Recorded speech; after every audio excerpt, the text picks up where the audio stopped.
Todo mundo achou? Foi fácil, né? Difícil foi o de domingo, né? Que foi Esther. Gálatas capítulo 2, verso de número 18. Espero que você tenha trazido caneta e papel para anotar. Vamos lá? Diz assim o apóstolo Paulo: se torno a edificar aquilo que destruí, constituo-me a mim mesmo transgressor, pois eu, pela lei, estou morto, para viver a lei, a fim de viver para Cristo.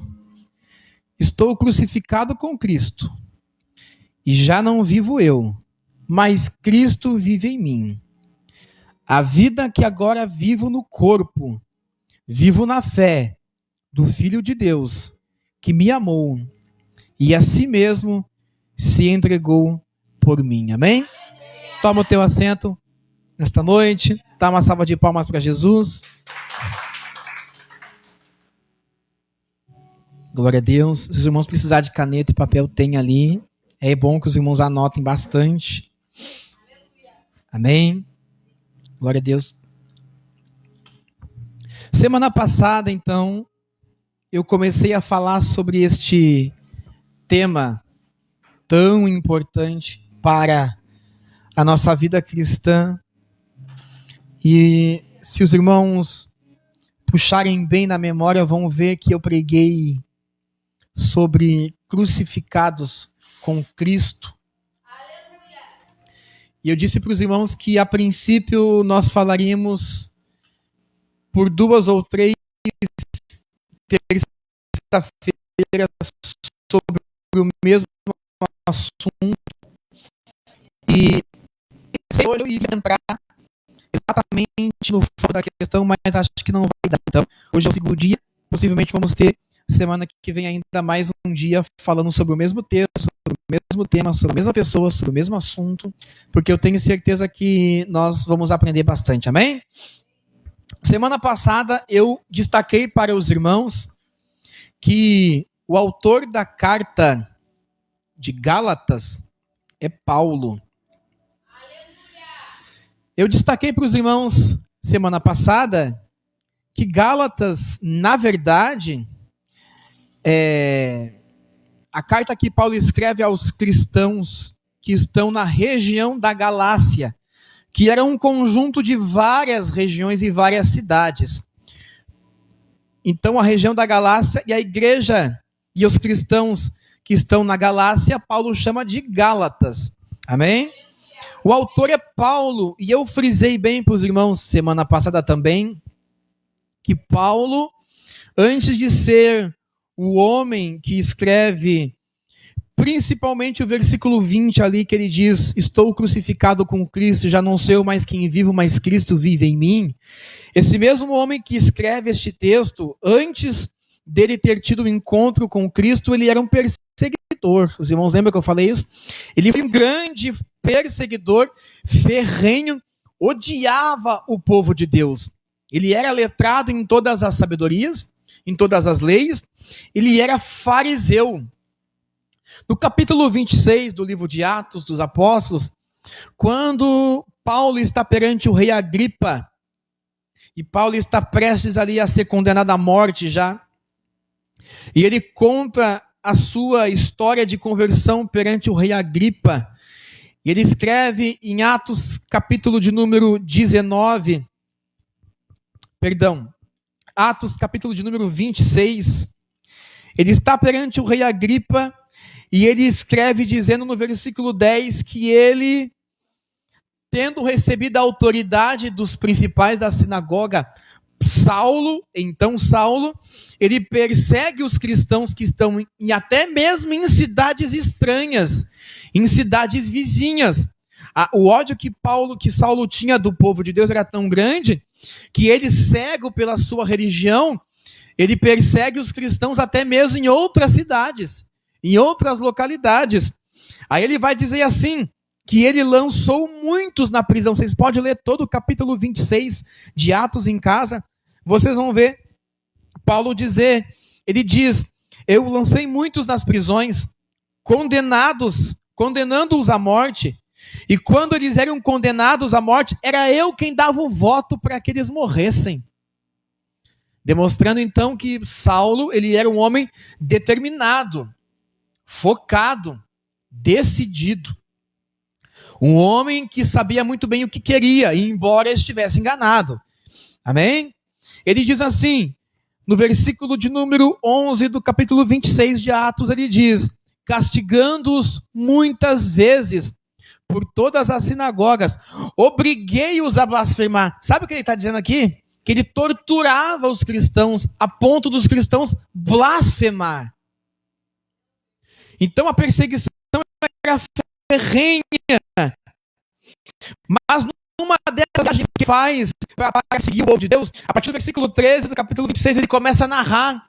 E ele está dizendo para o rei Agripa que ele era um grande perseguidor, que ele era um matador de cristãos. Ele está contando a sua desgraça de história, antes da sua conversão. Aí, de repente, aconteceu algo com Saulo. O que acontece com Saulo? Ele tem um encontro com Jesus. Ele diz, eu peguei as cartas que foram me dadas para prender os cristãos e me fui a Damasco, em direção a Damasco, para prender os cristãos que lá estavam. Mas, de repente, a palavra do Senhor diz, Paulo dizendo ao rei Agripa, de repente, olha o que ele diz. Era ao meio-dia, ó rei, eu vi a caminho uma luz, a qual excedia o brilho do sol, e eu caí por terra, e todos que estavam comigo também caíram, e eu ouvi uma voz que falava comigo em língua hebraica, dizendo, Saulo, Saulo, por que me persegues? E ele diz, quem és, Senhor? E a palavra do Senhor diz, então, que o Senhor diz a Saulo, eu sou Jesus, a quem tu persegues. Agora levanta-te e põe-te em pé. Eu te apareci por isto, para te fazer ministro e testemunha tanto das coisas que tens visto, como daquelas que pelas quais te aparecerei ainda. Eu te livrarei deste povo e dos gentios que agora te envio, para lhe abrir os olhos, das trevas os converter à luz, e do poder de Satanás a Deus, para que recebam perdão dos pecados, e herança entre aqueles que são santificados pela fé em mim. Então Paulo está contando o porquê que ele deixa de ser Saulo e passa a ser Paulo. O porquê que ele deixa de ser perseguidor e passa a ser perseguido agora. O porquê que ele deixa de ser inimigo e agora passa a ser irmão daquele a quem ele perseguia. Por quê? Porque ele encontrou com Jesus. E eu falei semana passada sobre isso. Quando ele cai por terra e o Senhor aparece a Saulo, no versículo 14 ele diz que o Senhor diz para ele, duro será para te recalcitrar contra os meus aguilhões. Por quê? Por que o Senhor diz isso para Saulo? Porque escolhidos simplesmente não têm opção. Muitos são chamados para a obra de Deus. Muitos recebem um chamado para vir servir a Deus, para estar na presença de Deus, mas poucos são os escolhidos. E estes poucos que são escolhidos não têm opção de fazer ou não. É por isso, Jesus estava dizendo para Saulo, serás doloroso para ti, será difícil para ti, será complicado para ti lutar contra a minha vontade. É isso que o Senhor diz a Saulo, quando lhe diz, duro serás para ti recalcitrar contra os meus aguilhões. Então Saulo levanta dali transformado. Ele levanta dali crente em Jesus, porque ele teve um encontro com o Senhor. Vocês estão me entendendo, igreja? Ele recebe a missão, e a missão que ele recebe é tirar das trevas e trazer para a luz. Remover a cegueira do entendimento do povo. Converter o povo do poder de Satanás para o reino do Senhor. Essa é a missão de Paulo. E eu falei para os irmãos que Paulo escreve a carta aos Gálatas porque a igreja da Galácia estava se desviando. da doutrina bíblica. Eles estavam voltando às práticas judaizantes. Todo mundo vivo, gente? Eles estavam voltando às práticas judaizantes. Eles estavam voltando a fazer aquilo que faziam antes de receberem o evangelho. Aí Paulo, que precisa zelar pela sua missão, porque ele diz: é me imposta essa obrigação, e ai de mim, se eu não fizer a vontade do Senhor. Ele escreve para ensinar. Eu disse para os irmãos que ele começa batendo na inconstância da igreja. Eu não vou me deter aqui, é só uma repassada, gente, tá? Ele bate na inconstância da igreja, porque ele diz assim: me admiro. Gálatas capítulo 1, versículo 6, ele diz: admiro-me que tão depressa, estejais passando daquele que vos chamou para outro evangelho, que não é, na verdade, o evangelho da graça. Então Paulo tem toda essa preocupação, mas é interessante que este mesmo Paulo, antigamente, era perseguidor. O que acontece com Paulo? Ele se encontra com Jesus e ele é transformado. E eu disse isso semana passada e repito: é impossível ter um encontro com Jesus e não ser transformado, não ser mudado. O exemplo disso, Nicodemos, João, capítulo de número 3. Nicodemos procura Jesus. E é interessante que ele diz para Jesus: nós sabemos que tu és mestre, vindo de Deus, porque ninguém pode fazer as coisas que tu fazes se Deus não estiver com ele. Aí Jesus disse assim: Nicodemos, tu conhece a religião, tu conhece as letras, tu conhece a lei, tu conhece como funciona o templo, tu estudaste a vida toda para tomar a tua posição, só tem uma coisa que te falta: se não nascer de novo, não pode ver o reino. Aí Nicodemos não entende nada, porque Nicodemos conhece a religião, mas Nicodemos nunca tinha encontrado com Jesus. Aí ele me segue não entendendo: mas como posso eu, sendo velho, nascer de novo? Aí Jesus diz: mas tu és mestre, e tu não compreende essas coisas. Na verdade te digo que aquele que não nascer da água e do Espírito não pode ver o reino de Deus. Olha que interessante. Não posso ver o reino de Deus. Nicodemos, ele crê na mensagem de Jesus. Por que ele crê na mensagem de Jesus? João capítulo 19, versículo 38. Jesus está pendurado na cruz. E a palavra do Senhor diz que José de Arimateia e Nicodemos vão até Pilatos pedir para tirar o corpo de Jesus da cruz, para sepultá-lo, dando honra a ele. Então isso é uma demonstração de que ele creu. Um segundo exemplo de uma pessoa que encontrou com Deus e foi transformada foi Jacó. E eu preguei muito sobre Jacó durante esse 1 ano e meio. Gênesis capítulo de número 32, verso de número 22. Ele foi poderosamente transformado quando ele teve um encontro com o Senhor, e o Senhor tratou na vida de Jacó um erro que ele havia cometido há 20 anos atrás, e quando ele tem um confronto com Deus, ele confessa a verdade, e então ele é transformado. Aí a sua família, quando vê Jacó chegando de manhã bem cedo no acampamento, eles levantam os olhos e dizem: lá vem Jacó. Eu penso que Jacó vem dizendo: não sou mais Jacó, agora sou Israel. Porque eu entrei no Val do Jaboque como Jacó.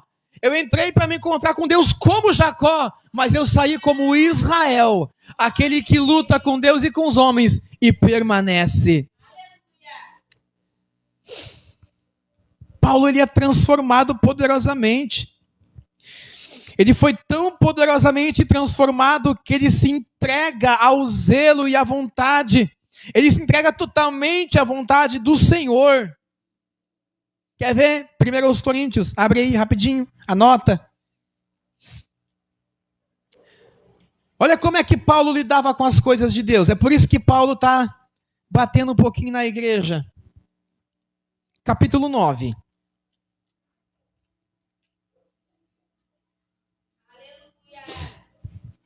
Olha o zelo que Paulo tem.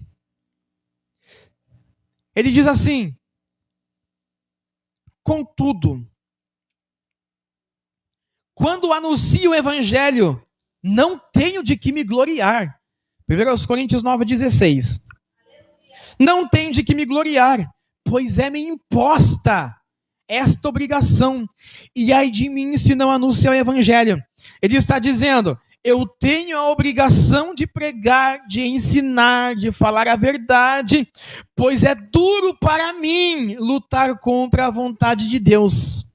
Ele está dizendo, se eu tentar fazer diferente, se eu tentar não cumprir, duro será para mim. Aí ele segue dizendo, se faço de boa vontade, versículo 17. Se faço de boa vontade, terei recompensa. Mas se faço de má vontade, apenas desempenho um cargo que me foi confiado. Ele está dizendo, se eu faço de má vontade, eu só desempenho um cargo. Eu só desempenho uma função que foi me imposta. Não receberei nada de Deus por isso. Sabe o que significa? Significa que se você e eu vivemos 30, 50, 90 anos dentro da igreja e fazer as coisas de má vontade, só porque é o certo a se fazer, eu tenho que fazer, você vai morrer, não vai ter recompensa nenhuma disso. É isso que Paulo está dizendo. Não basta fazer, tem que ser de boa vontade. Mas se eu faço de boa vontade, de bom grado, voluntariamente, com zelo, com amor, aí sim terei uma recompensa. Olha que coisa mais linda isso. Nós podemos aprender com Paulo, porque ele é extraordinariamente movido pela vontade de Deus. E ele aprende isso, ele aprende a ser um cristão nesse nível, nesse patamar, ele aprende diretamente com Jesus.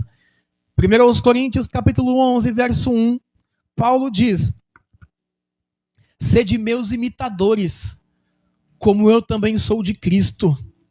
Sabe o que ele quer dizer? Façam como eu, olhem para Cristo e queiram ser parecidos com Cristo. Qual é que é a questão, então, que eu quero te falar hoje é, quando as pessoas que estão ao nosso redor olham para nós, seja sincero, tem Cristo em nós? Pergunta pesada, né? Mas faça como eu, olhe para Cristo e o imitem. Ele escreve, aí você entende que todo o ministério de Paulo, porque Paulo ele é obstinado, ele não volta atrás, ele não retrocede, ele parece um trator passando por cima de tudo, passando por cima de todos, de todas as suas lutas, todas as tribulações, todas as suas prisões. Paulo passa por cima disso tudo, por amor ao evangelho. Aí ele diz isso, eu aprendi com Cristo. Aí Cristo diz, João capítulo 10, versículo de número 17 e 18, Jesus diz assim, por isso o Pai me ama, porque eu dou a minha vida, eu entrego a minha vida, não é pela metade, não é alguma coisa. Jesus diz, eu dou a minha vida para tomá-la de volta. Aí ele diz assim, ninguém tira de mim. Ninguém tira de mim a minha vida, eu mesmo a dou de boa vontade. É o que Paulo está dizendo, voluntariamente, e eu mesmo tenho poder para tomá-la de volta. Então Paulo aprende com Cristo. Eu queria muito que a nossa igreja olhasse para a carta de Paulo aos Gálatas e aprendesse com o que Paulo disse aqui, não com os Gálatas, mas com Paulo. Porque Gálatas é quem está apanhando aqui. Inclusive Pedro apanha aqui. Nós vamos ler isso aqui depois. Então, igreja, de vez em quando, como eu disse semana passada, a gente precisa trazer um ensino mais sério, que é para que a gente nunca esqueça o que é servir a Deus. E eu gosto sempre de frisar, servir a Deus não é cantar. Servir a Deus não é falar em cima do palanque aqui. Porque todo mundo diz que isso aqui é altar. Isso aqui não é altar. Isso aqui é palco. Isso aqui é madeira, prego, tábua, verniz. Altar é isso aqui. Isso aqui é altar. Fazer a obra de Deus não é estar com o microfone na mão, cantando e pregando. Fazer a obra de Deus está além disso. Fazer a obra de Deus é crer no Evangelho, mas demonstrar que você crê vivendo o que o Evangelho diz. Viver o Evangelho é falar o que a Bíblia diz, ensinar o que a Bíblia diz, mas acima de tudo viver aquilo que a Bíblia diz. Aí Paulo está dizendo, vocês estão retrocedendo porque vocês são inconstantes, vocês não conseguem crer, não conseguem se manter firmados no Evangelho que já vos foi anunciado. Aí ele diz, mesmo que um anjo do céu desça, gente, isso aqui é forte. Capítulo 1, versículo de número, deixa eu achar aqui para os irmãos. Versículo 8, capítulo 1, versículo 8, ele diz, mesmo que um anjo do céu desça e vos entregue uma visão diferente da qual eu já vos anunciei, seja maldito. Olha que interessante. E sabe o que é bem legal de se perceber? É que a maioria das igrejas hoje pregam o evangelho de uma nova revelação, de um novo entendimento, de um novo método. Então existe culto de tudo quanto é coisa, porque a igreja virou um mercado. Então, se eu quero uma cura, eu só vou no culto da cura. Se eu quero uma vitória, eu procuro uma igreja que tem o culto de vitória. Se eu quero uma família, eu vou no domingo que é o culto da família. Se eu quero os meus filhos na casa de Deus, eu vou para o culto de jovens. A igreja virou um mercado. Mas Paulo diz, não existe outro método. É só o evangelho que já foi pregado, que já foi anunciado. Ele é suficiente, ele é poderoso. Romanos capítulo 1, versículo 16 a 17, Paulo diz, eu não me envergonho do evangelho que eu prego, porque o evangelho que eu prego é o poder de Deus para a salvação de todo aquele que crê. O que nossas igrejas precisam aprender é que quando nós fizemos movimento para atrair o povo vem, mas o povo vai embora, porque o povo quer movimento e a palavra gera vida. Só que para a palavra gerar vida em nós, a velha criatura precisa morrer. Aí Paulo diz, não sou eu mais quem vivo, eu já morri, quem vive em mim é Cristo. O foco de hoje que eu queria falar com os irmãos está ali no versículo 18, 19 e 20. Os textos que nós lemos. Aleluia. Paulo diz, se tornam a edificar aquilo que destruí. Constituo-me a mim mesmo como transgressor. Vamos entender? Vamos lá. Aleluia. Paulo está concluindo o raciocínio dele na discussão que ele tem com o apóstolo Pedro. Versículo de número 11, ele vai dizer isso.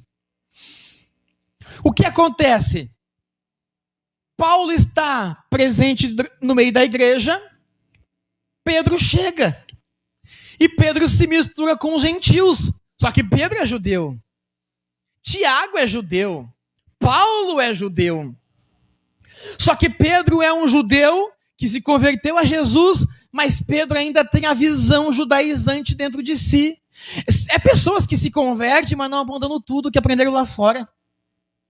É pessoas que vêm para Jesus, que recebem o evangelho, que pregam o evangelho, que cantam o evangelho, mas são pessoas que ainda têm algumas manias que é lá de fora, que não cabe mais aqui. É Pedro. Ele fez isso, por exemplo, lá em Atos capítulo 10, se não me falha a memória, na casa de Cornélio. O Senhor disse, vai e prega para Cornélio. Ele chega na casa de Cornélio, é todo mundo gentil.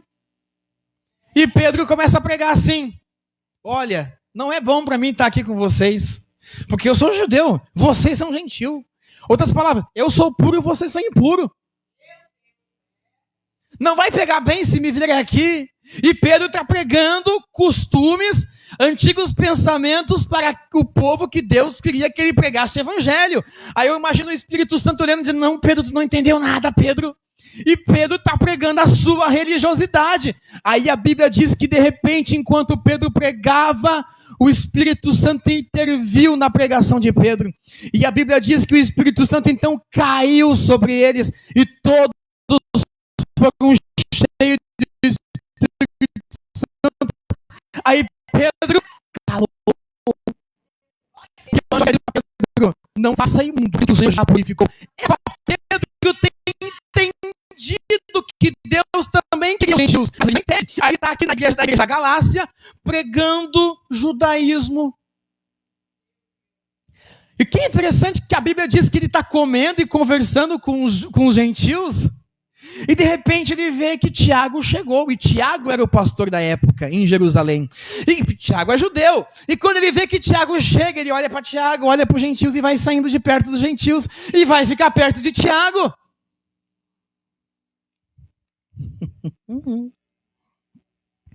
Em primeiro lugar, Paulo está batendo naqueles cristãos que gostam de agradar todo mundo. Então, quando não tem ninguém olhando, ele está ali com os gentios. Quando o Tiago chegou, poxa vida, tem que agradar Tiago. Aí ele muda o jeito de se comportar, o jeito de falar, o que estava fazendo, e vai se comportar como um judeu de novo. E quem é que viu? Paulo. Então, em primeiro lugar, Paulo está batendo agora naqueles que vivem uma vida, uma espiritualidade de aparência, que querem agradar quem ele ouve e quem ele escuta e quem está perto.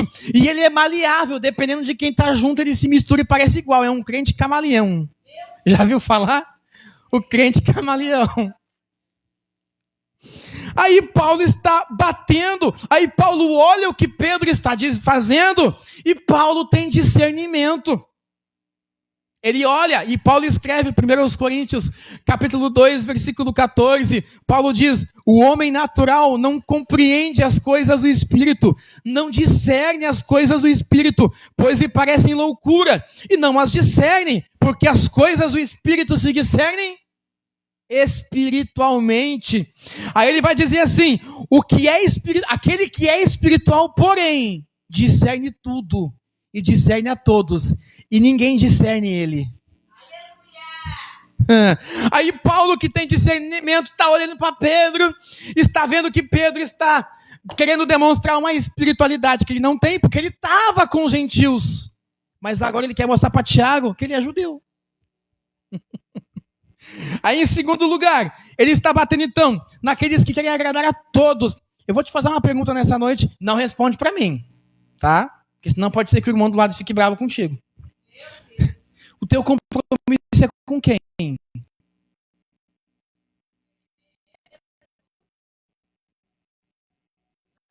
Quem que é o teu compromisso? Quem é o teu compromisso? Ah, pastor, com a igreja, compromisso com a igreja eu tenho, mas em primeiro lugar, com Cristo. É por isso que de vez em quando aparece até um pouco, porque se Jesus mandar pregar, porque em primeiro lugar o compromisso é com ele. Com quem é o teu compromisso? Você não pode se deixar ser influenciado por pessoas que se comportam de maneiras diferentes dependendo do ambiente, dependendo do culto. É como se tiver o culto das irmãs aqui, como eu sou o pastor e eu lidero o culto de domingo só, e o de terça, no culto de quinta eu sento e fico emburrado, porque não é meu culto. Mas no meu culto eu sou o poder em vida.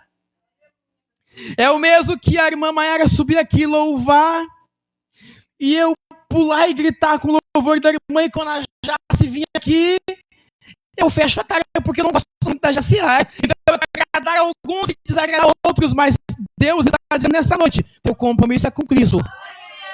Seja verdadeiro. Olha que interessante. Aí eu te pergunto, no versículo 13, Paulo diz que alguns foram influenciados pelo comportamento de Pedro. Já viu aquela história que diz que uma maçã podre num cesto estraga todo o cesto? A Bíblia diz que um pouco de fermento leveda toda a massa, estraga tudo. É isso. Quando Pedro se comporta assim, lá e acolá, só que Pedro é líder. Ele é um dos líderes da igreja. Acontece que muita gente olha para Pedro e diz assim, ó, vou fazer igual. Não tinha um exemplo melhor para pegar, não. Vou fazer igual. Não, Pedro entende depois. Tudo bem, calma, a gente vai chegar lá. Mas no momento, não. Ele é um homem de Deus? É. Ele é uma bênção? É. Mas o entendimento ainda está preso. Aí ele acaba influenciando outros, e a Bíblia diz que até mesmo Barnabé, que é amigo de Paulo, se influenciou com Pedro. Aí, de repente, no meio da conversa lá, Pedro se levanta, e Pedro começa a pregar. E Pedro começa a querer fazer com que os gentios, que ele estava há pouco tempo se misturando, se comportem como judeus. E Pedro começa a pregar o judaísmo para os judeus, e Paulo está a carta toda batendo em crente que quer sair do evangelho para voltar para o judaísmo. Aí Pedro levanta e prega judaísmo. E aí, a palavra do Senhor diz que Pedro começou a pregar e querer forçar os irmãos gentios a viver como judeus. Aí Paulo bate na hipocrisia. Aí Paulo começa, em terceiro lugar, Paulo começa a bater na hipocrisia de alguns. Paulo bate na hipocrisia daquele que fala, mas não vive o que fala.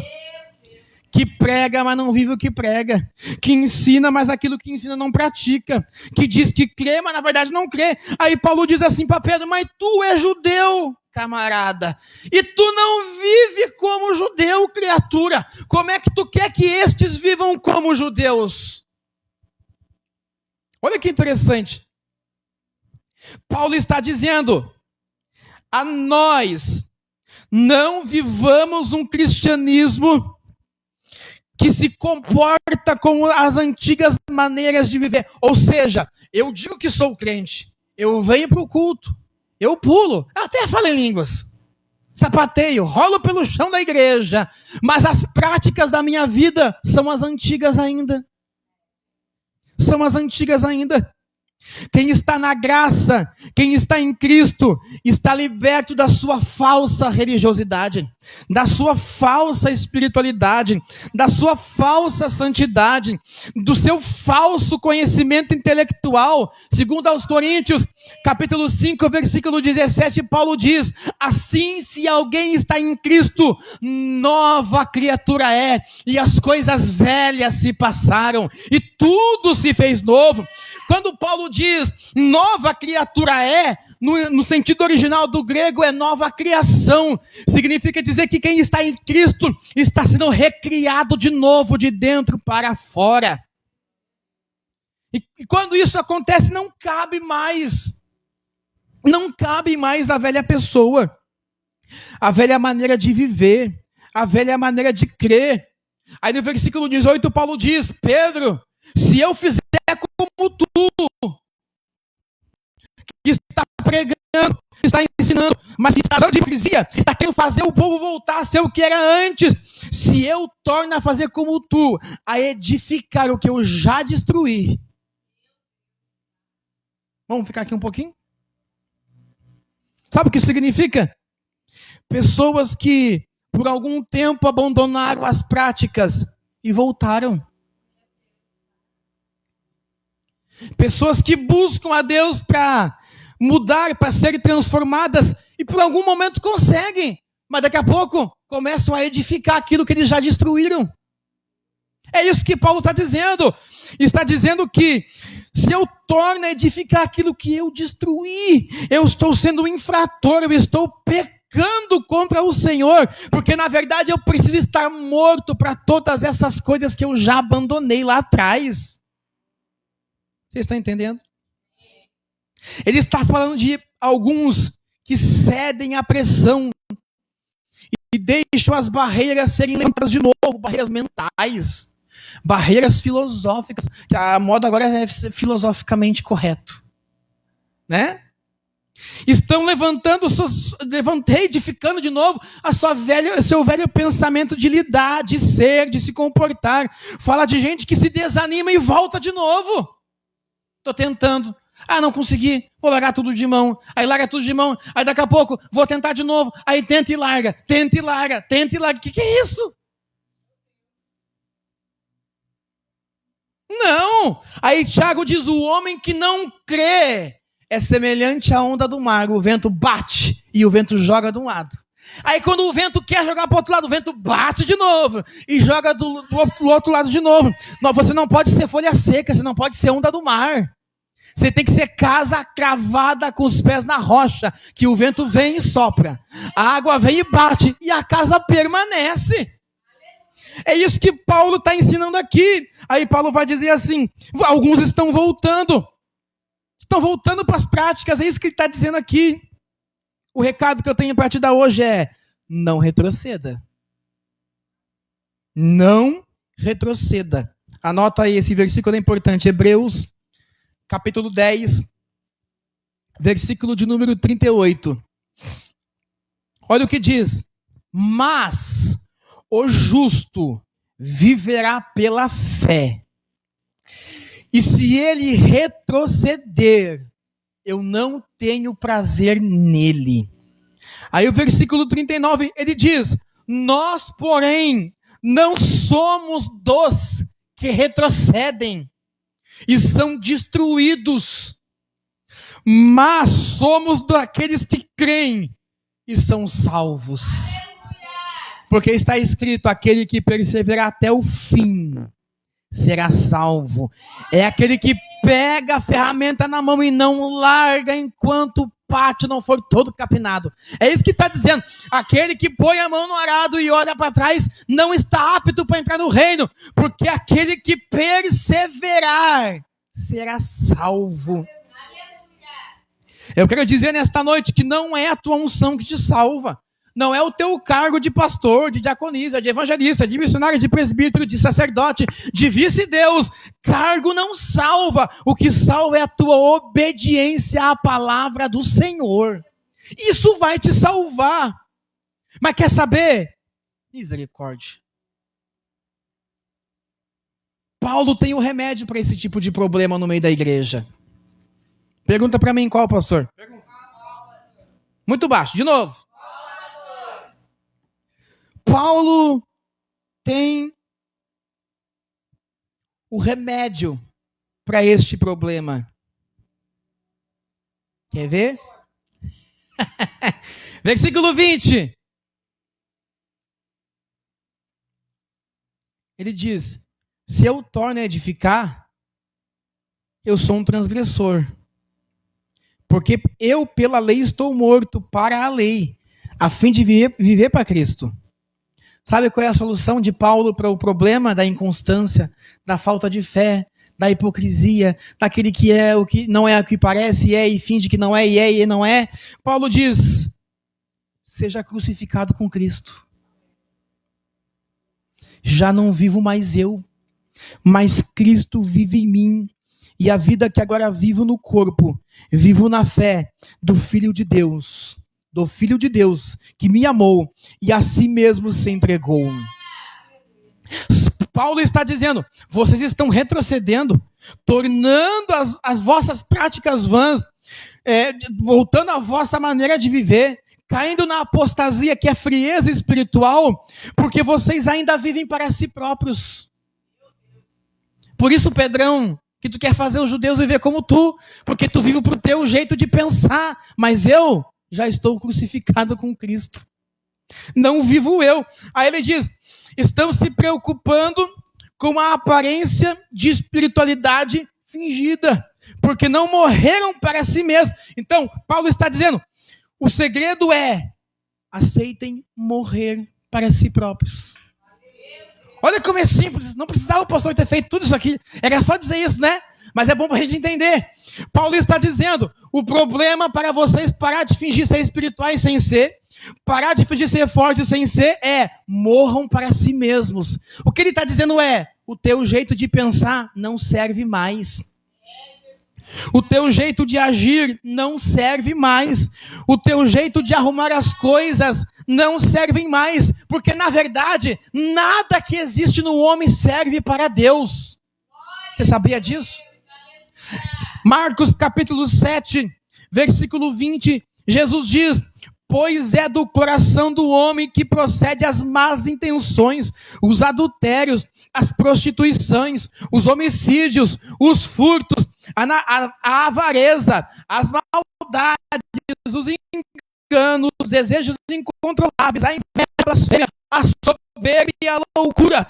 Todos esses males estão no coração do homem. Ou seja, enquanto este homem não morrer, tudo isso vai estar aqui. E tudo isso vai te impedir de conhecer Jesus de verdade. Lucas capítulo 7, versículo 11 em diante. Deixa eu ver se é o 7 mesmo.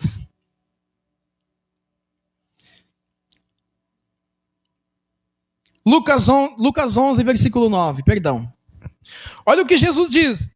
Por isso vos digo, pedi e vos será dado, buscai e achareis, batei e vos será aberto. Porque todo aquele que pede recebe, aquele que busca acha, aquele que bate a porta se abre. Aí Jesus vai falar sobre o pai, um pai que ama o filho, que faz coisas boas para o filho. Qual é o pai que dentre vós, se o filho lhe pedir pão, lhe dará uma pedra? Com fome, pai, come essa pedra.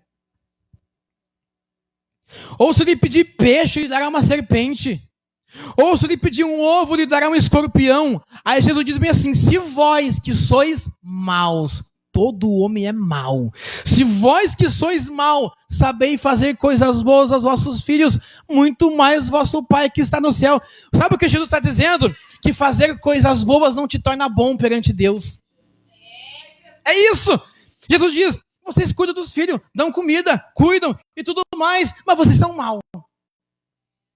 Olha que interessante. Ou seja, a obra de Deus só vai acontecer na nossa vida quando essa pessoa má que está em nós morrer. Ele disse para Nicodemos: ninguém pode entrar no reino se não nascer de novo. Só pode nascer de novo aquele que morreu uma vez. Senão não pode nascer de novo. Vocês estão entendendo, gente? Nicodemos compreendeu isso.